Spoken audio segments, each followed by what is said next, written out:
Godzilla!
What up, everyone? DJ Anubis. And DJ Neko. Here with you on the Metal Time Radio podcast, doing another movie review. Yes. This time we just got out of the theater watching Godzilla X Kong, The New Empire. And big spoiler alert. Okay, yeah, so if you're watching this, even though I'm going to tell you everything, there are spoilers in it. So if you have not seen the film and don't want to be spoiled, do not watch this until after the fact.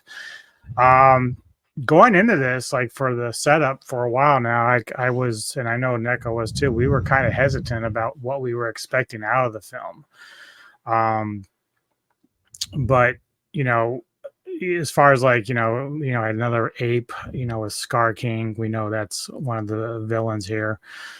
And we kind of just thought, oh man, we want something a little more original with like the monster that they're fighting. Yeah, for me, like when I saw the second trailer, I was just kind of like, are they trying to do like a whole new Planet of the Apes thing? Because that's just what it looked like. They had but we come to find out it wasn't so much about that. I mean, they did have that one scene. It's like all the great apes, as they were calling them, were there, but that was really it. Like, yeah, we found out really quickly in this film that the story is actually very solid. Like, you kind of go in, they're saying, yeah, this is more like your really campy Monster Mash type movies.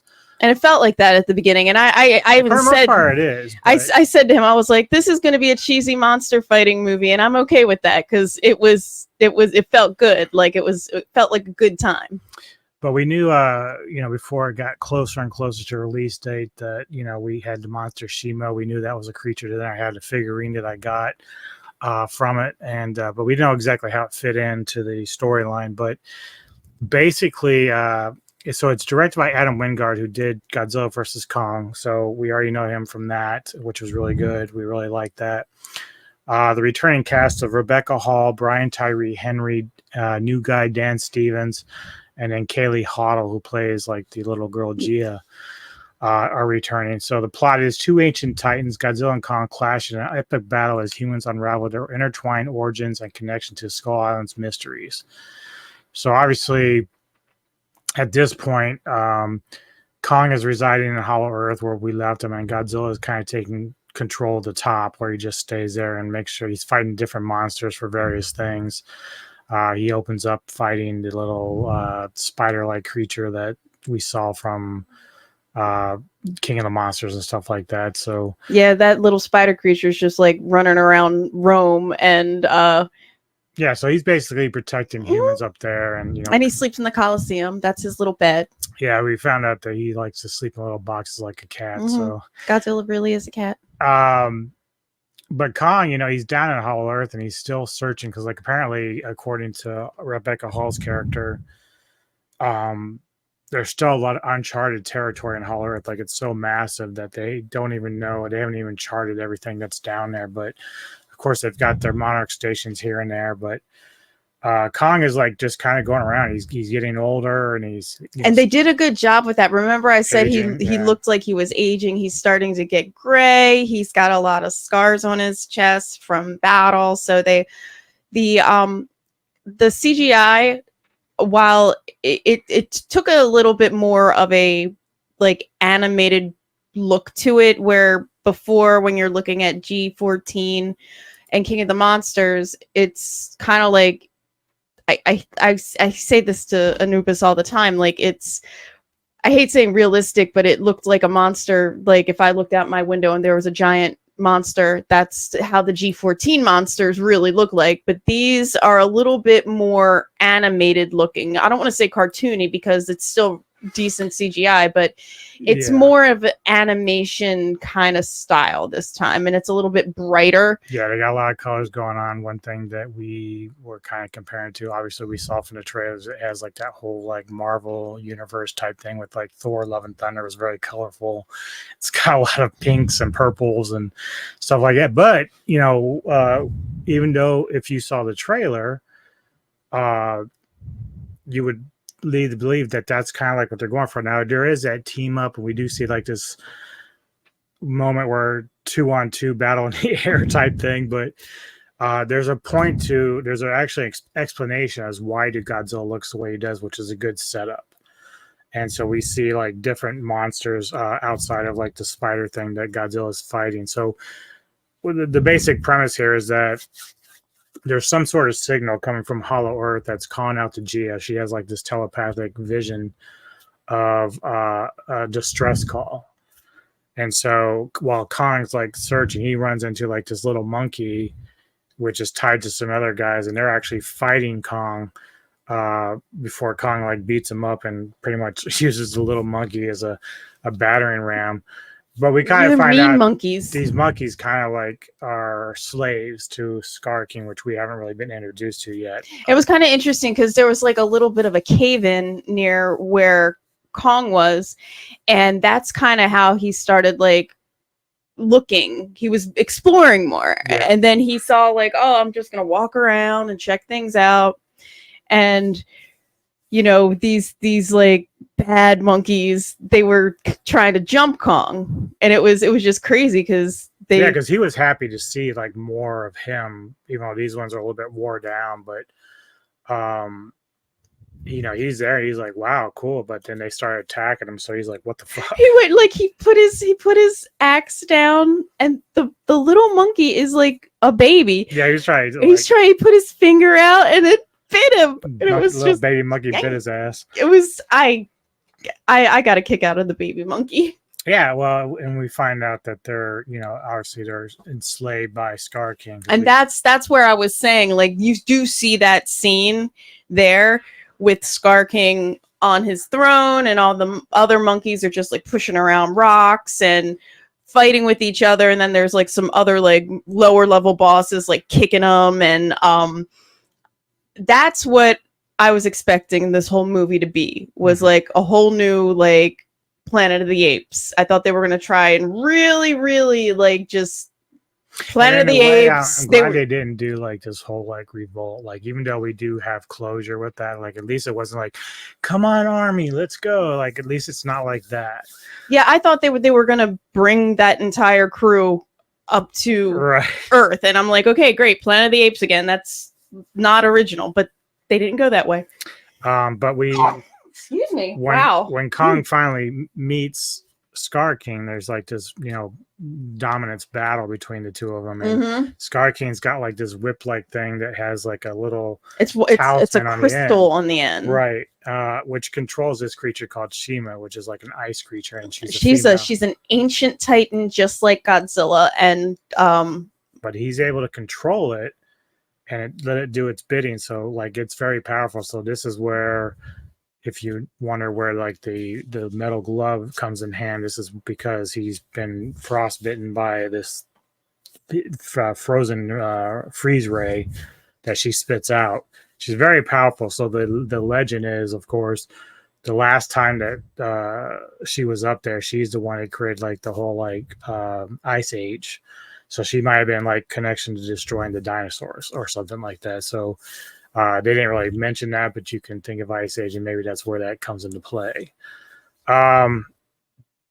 But yeah, so, you know, Scar King controls Shimu in that way, and his ultimate goal is to get back up top. Now, he's been imprisoned down there in a certain section of the Hollow Earth because back in the day, Godzilla like basically sealed him in when they fought last time.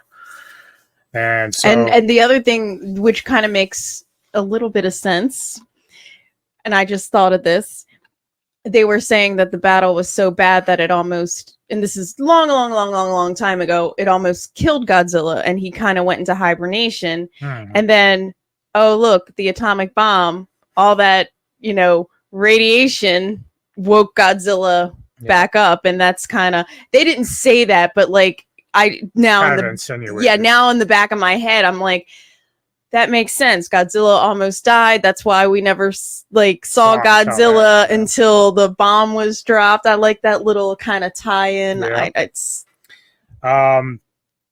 The soundtrack is greatness. You and I were dancing like we were like throughout this film. So they had some Kiss in there, Loverboy, some of my favorite songs. We had a great time with a lot of like 80s pop stuff, pop synth almost. I was kind of joking with him because there is this ship that they use to get down to Hollow Earth, because there is a station in Hollow Earth, Monarch 1, and they were not able to contact them. They lost contact, and they were going down on a reconnaissance mission to find out like what happened to that substation. And I was joking with Anubis. I was like, this is like Guardians of the Galaxy. They got the songs playing, and I'm like, I'm okay with this. Like, Volume 4. It was just like the right amount of campy and cheesy, but enjoyable. Mm-hmm. Like, it was very, I mean, if you are a fan, like some people just absolutely will never get into the giant monster movies. And if you are a giant monster fan, I was like, I came out of it going 10 out of 10, 2 thumbs up. Like it gives you that kind of energy. Yeah. Just for reference, like one of the cool moments when we were introduced to Shimo, she's actually hiding behind like this lava fire waterfall. And what Scar King does when he wants to use her, he blocks the lava from coming down, and then she comes out, and she's kind of in chains, as you can see here, but she's massive, actually. She's almost bigger than Godzilla in some ways, her size. But really amazing looking creature. And I do like introducing a new Titan. Like, yeah, I like that they're getting creative. Mm-hmm. Yeah, definitely. Like, you know, even with the Legacy of Monster series that we talked about with Kevin Lambert, some of the monsters they introduced in that were kind of cool too. Mm-hmm. But we're also introduced to, and this is going to be kind of an interesting thing, because for a while, Neko's been talking about prequel with Rodan and how they can use the Aztecs and the volcano and stuff like that as like, you know, a backstory for Rodan. But we're introduced to a whole new tribe down in Hollow Earth, which is protected by this force field that looks a little similar to something we've seen before. Mm-hmm. And so this tribe is very closely tied into Gia. This is how they know. They've been communicating with her. That's why they live down there, and the Inu. Yeah, it's hard. That tribe existed on Skull Island, and Gia was supposed to be the last of her kind, and they kind of speak telepathically, so they don't really just say much. It's funny because they can understand English, but they just, when they speak, they don't really speak. They don't speak at all. When they speak to each other, they just kind of look and But Gia ends up becoming like this key, because she's the last little tribe that was on top of Skull Island. So she's this key they need to release what we call Golden Mothra, which Neko and I were so fucking happy because really? Once they started mentioning, we saw like the emblem on the stone. We're like, oh, if she shows up, we're losing our shit. Like, this is great. She bloop blooped. Yeah. But so anyway, meanwhile, like Kong is, you know, he's already been defeated once by Scar King and Shimo. So he Dan Stevens is kind of like this tracker or trapper who is pretty good with technology. He's fixed Kong's tooth. Yeah, Kong came to the surface because he had a toothache, right? And he knew he didn't feel good, and I guess he knows where they are, so he came up, and everybody's freaking out because like Godzilla's up doing it. It was so funny because it was almost like a training montage. Right. Godzilla was receiving the signals that the tribe from Middle Earth were sending up, because they knew they needed Godzilla to come help, because they knew what was happening. And so Godzilla, he's like, I like needs more radiation. He like knocks down again. It's like a training montage. He goes to a nuclear power plant and sucks all the radiation, and then he goes and up to the North Pole where there's the solar winds, and he defeats another monster so he can sit and get all the solar radiation energy on the North Pole. And then he's ready. He's like, all right, now I gotta figure out what I'm supposed to do, because he's like, and Kong, meanwhile, he had gotten his tooth fixed by them, and now his arm was all. And now his arm's all fucked up. He's the veterinarian, I guess, he's like, because he was always joking, he's like, I'm a vet, right. And he fixed his tooth. Basically, he gives him the power glove. The power glove was something that they started messing around with after Mechagodzilla, because they had to figure a way, like, well, they had funds for it, but the government had been kind of pulling stuff back, but they were testing it out because obviously when Mechagodzilla was created, it caused like a concern that, oh, well, we might run into problems if Kong and Godzilla can't fight stuff like this. So we need to find technology to help these guys out, especially Kong. So it came in handy to kind of like re-energize him a bit. It gave him some pain medicine. It fixed his hands. You know, he had really damaged by the frostbite from Shimu. It was just cool. Like, and then finally, Kong's got his hand fixed. He knows he has to bring Godzilla down because he can communicate with little Gia. He goes up. Here comes Godzilla. He's like, well, I guess this is what I have to fight. And it's really nice because, you know, you have Kong, Godzilla, and Mothra. And the way that they protect the Earth, like Godzilla, of course, is top side. Kong is in Hollow Earth, and then Mothra protects the portals. So her purpose is to make sure that creatures like Scar King don't get up there. Now, I don't know if she's supposed to kind of control some of the other kaiju from getting up there as well, because some are already up top as it is. But maybe she's there to kind of control the influx of how many get out of there. Keep it in balance, maybe, because. But and she's just flying around. She goes. So Kong gets. But Gia, you know, she kind of comes into this whole, like, even though there's not twins, we know the twins were introduced in King of the Monsters with the Asian ladies, but this is almost summer issue. She's like almost like a fairy to Mothra in this. So she gets to ride Mothra to the top a little bit to help out, because at first when Kong and Godzilla, or when Kong's trying to get Godzilla to help, all they have to do is just fight. Godzilla's like, what the fuck are you doing on my turf again? So they go through like a little bit of a tiff. It's the Crips and the Bloods again. Right. Like, right. So, you know, for a minute there, Godzilla's like ready to kind of beat his ass again. And then Mothra's like spits shit at him. And he's like, what the fuck? You're on my side. And then he looks and he's like, oh, it's you. Yeah. Like, God damn it. Yeah. And then she's like, get your shit together. And they got their shit together and they get down there, and it's just so many monster fights. It's like, there's a monster fight. Now we're going down and we're in a monster fight again. And then another monster fight. But, you know, without giving way too much away, because we know we do have some spoilers. Yeah, we gave the biggest spoiler away because nobody was expecting. You know, they did like a pretty. Now, I found out about Mechagodzilla kind of at the last minute. This is how I knew that Godzilla and Kong were going to team up eventually. I was like, okay, this is a good plot. Because I was so worried that they were going to make Kong be Godzilla again. I was going to be really pissed. But this time they really kept Mothra on the wraps. I had no idea that Mothra was going to be. Now, some people said there were some leaks prior, but I did not pay attention to anything on social media going up today. So I've already seen on YouTube, they've got clips of the movie already. It's like, so please, if you're trying to avoid any kind of spoilers, do not go on YouTube. Mm-hmm. The only one thing I will say is I do love about Shimu's story is that because she was like a slave to Scar King, she ends up getting her justice. So I really like that about that particular kaiju. So I'm glad that they didn't make her like a total villain. And after, so I'm assuming that crystal belonged to the tribe, right? There's Mothra. She's a golden one this time, not so much blue. But it's okay. I'm a golden Mothra.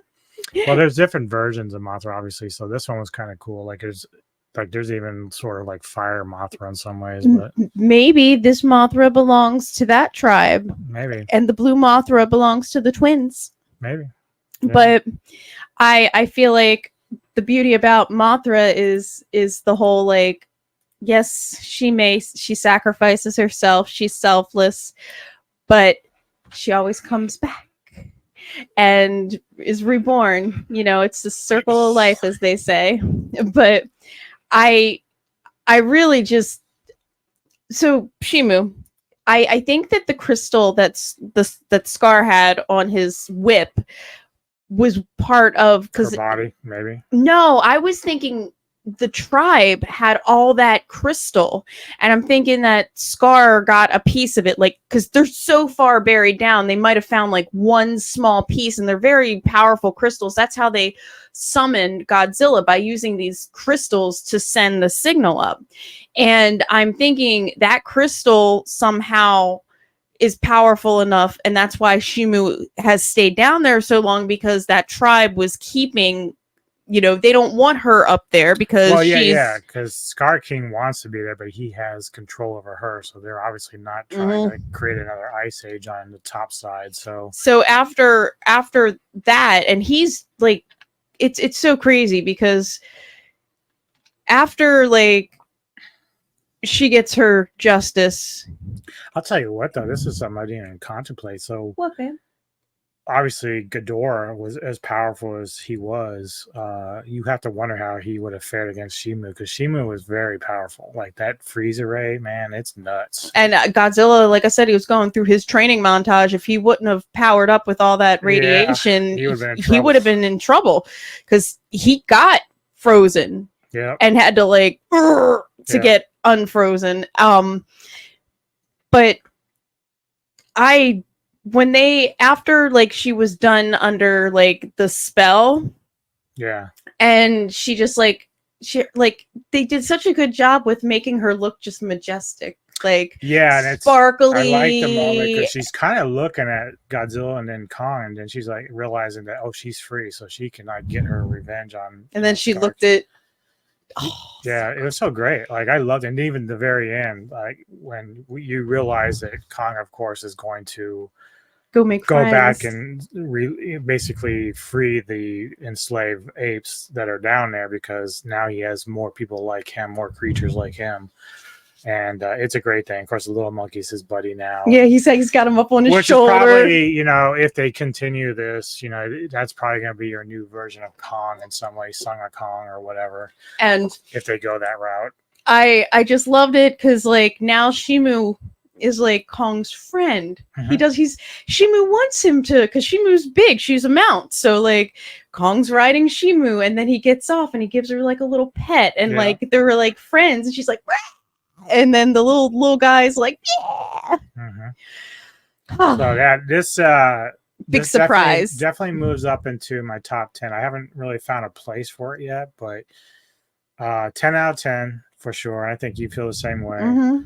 I still like what the MonsterVerse is doing. Like I said, I was a little concerned just because you were going with Scar King, which I like this better than the last one. Like Godzilla. Yeah, well, in terms of monster fights, there was a lot of it. So just the whole story itself. Story is stronger than Godzilla versus Kong. Yep. And I think what we've kind of like, this is the kind of monster movie that we need in this MonsterVerse, because it gives you everything. It gives you everything. It's got a nice good, balance. Simple, strong story about like a group of people that we've seen from the previous movies, but like when we were getting into King of the Monsters, like every time I think about King of the Monsters, I'm like, it was too many monsters that they wanted to try and do too much with every single monster. Every monster had, like you were saying, like somebody had a one-liner about the monster, and it was the movie itself, as you saw in the opening montage, it's very dark. It's hard to see a lot of the fighting. And then it always quick cut to somebody making too much commentary about the monster fights. But it is beautiful. Yeah, like these monsters look like what I would expect these monsters to look like, which that's what brings it up higher. Now, what I'm hoping is that people do go out and support this film, because earlier today, when I first looked at Rotten Tomatoes, the critics were at 62% for liking it. Unfortunately, now it's at 57%, so it's not even fresh anymore, in their opinion. They haven't got any audience scores yet. But, I mean, it's not so much this film's going to be based on what happens on Rotten Tomatoes, but the reality is, if you're big kaiju and Godzilla fans, I know if you're concerned going to this film, do not be. It's a fun ride. It's a lot of fun. It's campy. But this also, I understand, because -1 came out. Yeah. And -1 is very, very good. Yeah, -1 is still ahead of this one. -1 is just a good. Just so the strong. movie is a good movie. Right. Like this is like. This is when you go back and you got the megalons and just monster fighting. That's all this is. Like, you know, it's just a lot of fun. It's a campier shit, but it's not campy dumb. Like it actually has a good story. It sets up things for the future. Mothra's in it, which blew me away. I was not expecting Mothra to be in this film. So, and I love her. The fact that they're still opening that door to some of these other Toho creatures, I'm really happy about that. If they do another one, still hoping for either Biolante or Destroy, but I think I'm going more Biolante because it fits more of the nature theme. Oh yeah. If they go that route, so let's maybe hope they do that. If they do, or Kevin Lambert said that, you know, the director of -1 might have some ties to the MonsterVerse now, Legendary. So I don't know if that would be awesome. But yeah, that's 10 out of 10 for me and Neko. I think I am saying 10 out of 10 now because I was expecting like 5 out of 10. Oh, well, do you know what I mean? Well, like, I don't think I was quite going to go. I mean, I probably was going to be around 7 or 6 because in my head, after I saw that one trailer, I'm like, they're going to do fucking Planet of the Apes and it's going to be so stupid. Right. But it wasn't. Because, well, the funny thing is the trailers didn't really do it justice. So, like, in some ways, you're like, okay, that's cool. But if you're trying to draw people in, they're kind of like, eh. But I can honestly say that the movie is way better than the trailers allude to. Like, it's just so much better. And I'm hoping for more MonsterVerse for sure, and hoping for more Legacy of Monster series because I think, like I said, the possibilities are endless. I know. But thank you all for checking this out. Hit the like button, subscribe if you enjoy the channel. Yes. And we appreciate all the support. And go out and see this fucking movie. Yes. Do it. Do it. Do it now. See you later.